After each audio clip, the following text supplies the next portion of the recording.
Hi friends, നിമിഷ smart കുക്കിങ്ങിൽ നിങ്ങളെല്ലാവരും സ്വാഗതം. ഇന്ന് ഞാൻ വന്നേക്കും ചിക്കൻ മന്തിയുടെ വീഡിയോ ആയിട്ടാണ് വന്നിരിക്കുന്നത്. നമുക്കെന്നും നാട്ടിൽ പോയിട്ട് ചിക്കൻ മന്തി തിന്നാൻ പറ്റത്തില്ല. നമുക്ക് വീട്ടിലിവിടെയൊക്കെ വല്ലപ്പോഴും നമ്മൾ എവിടെയെങ്കിലും പുറത്ത് താമസിക്കുന്നതാണെങ്കിൽ നമുക്ക് ചിക്കൻ മന്തി തിന്നണമെങ്കിൽ നമുക്ക് വീട്ടിൽ തന്നെ റെഡിയാക്കി എടുക്കാവുന്നേ ഉള്ളൂ. നല്ല സിമ്പിളാകട്ടോ, നല്ല ഫ്ലേവർഫുൾ റൈസായതിന് നല്ല ടേസ്റ്റ് ആകട്ടോ. നിങ്ങൾ തീർച്ചയായും ട്രൈ ചെയ്ത് നോക്കണേ. അപ്പോൾ ഞാൻ എന്തൊക്കെയാണ് സാധനങ്ങൾ എടുത്തതെന്ന് വെച്ചാൽ എല്ലാം കാര്യങ്ങൾ ഞാൻ ഇവിടെ സ്ക്രീനിൽ ഞാൻ മെൻഷൻ ചെയ്തിട്ടുണ്ട്. പറഞ്ഞ് തീർക്കാൻ പറ്റത്തില്ല, ഒത്തിരി സാധനങ്ങളുണ്ട്. അത് കാരണം എന്നാലും പെട്ടെന്ന് വേണമെങ്കിൽ ഒന്ന് പറഞ്ഞുതരാം. 1 ടേബിൾ സ്പൂൺ മല്ലി, പിന്നെ 1 ടേബിൾ സ്പൂൺ ചെറിയ ജീരകം, 1 ടേബിൾ സ്പൂൺ കുരുമുളക്, 1 നാരങ്ങ, 3 ബേ ലീഫ്, കറുവാപ്പട്ട, പിന്നെ സ്റ്റാർ അനീസ്, പിന്നെ 4 ഏലക്ക, പിന്നെ 4 5 ആണെങ്കിൽ ഗ്രാമ്പു എടുത്ത്. ഇത്രയും സാധനം കേട്ടോ. എല്ലാം വന്നൊന്ന് തോന്നുന്നു. ഇല്ലെങ്കിൽ നിങ്ങളൊന്ന് ചെക്ക് ചെയ്ത് നോക്കണേ അവിടെ ഒന്ന്. അപ്പോൾ അതേ നമുക്ക് മന്തി മസാലയാണേ ആദ്യം ഞാൻ റെഡിയാക്കുന്നത്. മന്തി മസാലയൊക്കെ നമുക്കാണെങ്കിൽ ഓൺലൈനിൽ നമുക്ക് പർച്ചേസ് ചെയ്യാൻ കിട്ടും. പക്ഷേ നമ്മൾ വീട്ടിൽ തന്നെ റെഡിയാക്കി എടുക്കുവാണെങ്കിൽ അപ്പോൾ ഒന്നും കൂടെ ടേസ്റ്റ് കൂടത്തേ ഉള്ളൂ കേട്ടോ. അപ്പോൾ നമ്മൾ ഇതുപോലൊക്കെ റെഡിയാക്കി നേരത്തെ വെക്കുവാണെങ്കിൽ നമുക്ക് എപ്പോൾ വേണമെങ്കിലും പെട്ടെന്ന് നമുക്ക് റെഡിയാക്കി എടുക്കാവുന്നേ ഉള്ളൂ. അപ്പോൾ അത് ഏതെങ്കിലും തണുത്ത് കഴിയുമ്പോൾ ഞാൻ മിക്സി ഇട്ടൊന്ന് പൊടിച്ചെടുക്കുന്നുണ്ട്. അപ്പോൾ നമ്മുടെ മന്തി മസാല റെഡി ആയിട്ടുണ്ട്. അപ്പോൾ ചിക്കൻ ഞാനാണെങ്കിൽ 1/2 കിലോ ചിക്കൻ ഞാൻ മാഗ്നേറ്റ് ചെയ്ത് നേരത്തെ വെച്ചിട്ടുണ്ട് കേട്ടോ. ഒരു ദിവസം മുന്നേ റെഡിയാക്കി വെച്ചിട്ടുണ്ടായിരുന്നു. ആദ്യത്തെ ആണെങ്കിൽ 500 ഗ്രാം ഞാൻ ചിക്കൻ എടുത്തിട്ടുണ്ട്. പിന്നെ അതും കാര്യങ്ങളെല്ലാം മെൻഷൻ ചെയ്തിട്ടുണ്ട് കേട്ടോ ഇവിടെ. പിന്നെ ഇതിനകത്ത് നമുക്കാണെങ്കിൽ മഞ്ഞൾപ്പൊടിയും മുളക് പൊടിയും മല്ലിപ്പൊടിയും പിന്നെ കുരുമുളക് പൊടിയും പിന്നെ ചിക്കൻ ക്യൂബും പിന്നെ മന്തി മസാലയും പിന്നെ 2 ടേബിൾ സ്പൂൺ തൈരും പിന്നെ 1 ടേബിൾ സ്പൂൺ നമുക്കാണെങ്കിൽ എണ്ണയും കൂടെ ഒഴിച്ച് നന്നായിട്ട് മിക്സ് ആക്കിയിട്ട് നമുക്ക് പറ്റുവാണെങ്കിൽ ഒരു ദിവസം മുന്നേ തന്നെ റെഡിയാക്കി വെക്കണം. അല്ലെങ്കിൽ സമയമില്ലെങ്കിൽ 1-2 മണിക്കൂറത്തേക്ക് ഫ്രിഡ്ജിലും സെറ്റ് ആവാനായിട്ട് വെച്ചാലും മതി. അപ്പോൾ ഞാനാണെങ്കിൽ ഒരു ദിവസം മുന്നേ എല്ലാം റെഡിയാക്കി വെച്ചിട്ടുണ്ടായിരുന്നു കേട്ടോ. മന്തി മസാല മാത്രം ഇടാൻ ബാക്കിയുണ്ടായിരുന്നു. അപ്പോൾ ഒന്ന് മിക്സാക്കി 2-3 മണിക്കൂറത്തേക്ക് പിന്നെ ഞാൻ ഫ്രിഡ്ജിലും സെറ്റ് ആവാനായിട്ട് വെച്ചിട്ടുണ്ടായിരുന്നു. ആ നേരം കൊണ്ട് നമുക്ക് ബാക്കിയുള്ള സമയമാകുമ്പോഴത്തേക്കും നമുക്കിനി എല്ലാ കാര്യങ്ങളും റെഡിയാക്കി എടുക്കാം. നമുക്ക് വലിയൊരു പാത്രം എടുക്കാം കേട്ടോ. ഞാൻ ഇച്ചിരി അധികം ക്വാണ്ടിറ്റിയിലാണ് ഉണ്ടാക്കുന്നത്. അപ്പോൾ അതനുസരിച്ചാണ് നമ്മൾ റെഡിയാക്കുന്നത്. അപ്പോൾ നമ്മൾ എത്ര ചിക്കൻ എടുത്തേക്കെന്ന് വെച്ചാൽ അത്രയും നമുക്ക് അരി വേണം. 1/2 കിലോ അരി ഞാൻ എടുത്തിട്ടുണ്ട്. പിന്നെ എന്തെങ്കിലും ഗ്ലാസ്സും കൊണ്ടോ കപ്പും കൊണ്ടോ നമ്മൾ അളന്നെടുക്കണേ. എന്ന് വെച്ചാൽ നമുക്ക് വെള്ളം എടുക്കാനുള്ളത്. അത് കാരണം കൊണ്ട് നേരത്തെ നമ്മൾ ഗ്ലാസ്സിൽ നിന്ന് അളന്നെടുക്കുക. അപ്പോൾ ഞാനാണെങ്കിൽ 1/2 കിലോ അരി എടുത്തിട്ടുണ്ട്. നന്നായിട്ടൊന്ന് കഴുകി ബാസ്മതി റൈസാണേ എടുത്തേക്കുന്നത്. എന്നിട്ട് നമുക്കാണെങ്കിൽ ഒരു അരമണിക്കൂറത്തേക്ക് കുതിരാനായിട്ട് മാറ്റി വയ്ക്കാം. ഇത് നമുക്കാണെങ്കിൽ ഏത് പാത്രം നമ്മൾ എടുത്തേക്കാന്ന് നമുക്ക് കുറച്ച് അധികം എണ്ണ ഒഴിച്ച് കൊടുക്കണം. ഒരു 4-5 ടേബിൾ സ്പൂൺ എണ്ണ ഒഴിച്ച് കൊടുക്കുക. പിന്നെ കുരുമുളകും പിന്നെ ഗ്രാമ്പും കറുവാപ്പട്ടയും പിന്നെ ബേ ലീഫും കൂടി ഇട്ട് നന്നായിട്ടൊന്ന് പൊട്ടി കഴിയുമ്പോഴത്തേക്ക് നമുക്കൊരു സവാള പൊടിയായിരുന്നു അത് ഇട്ട് കൊടുക്കാം. 1 ക്യാപ്സിക്കം നമുക്ക് പൊടിയായി അതും കൂടി ഇട്ട് കൊടുക്കാം.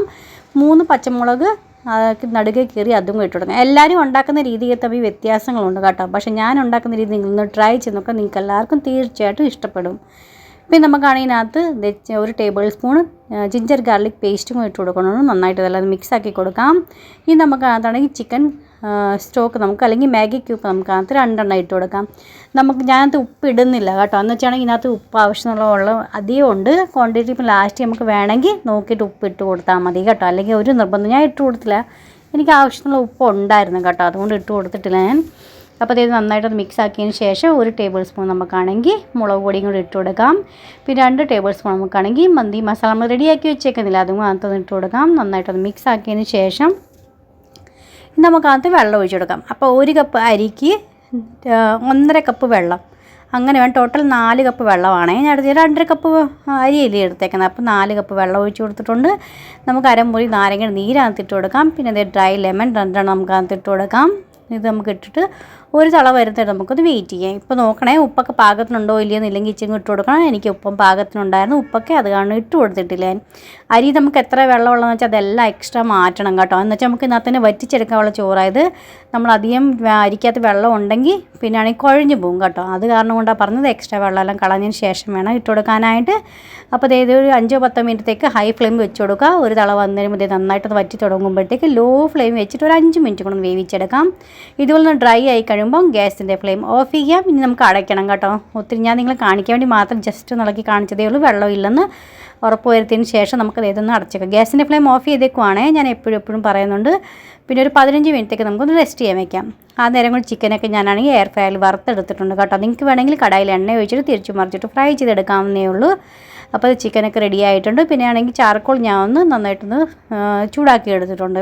അപ്പോൾ ചിക്കനൊക്കെ നമുക്ക് ഇതിനകത്തൊന്ന് വെച്ച് കൊടുക്കാം. നമ്മുടെ ചോറിനകത്ത് ഇത് അരിയൊക്കെ ഉണ്ട്, ചോറൊക്കെ നല്ല പാകത്തിന് വെന്ത് കിട്ടിയിട്ടുണ്ട്.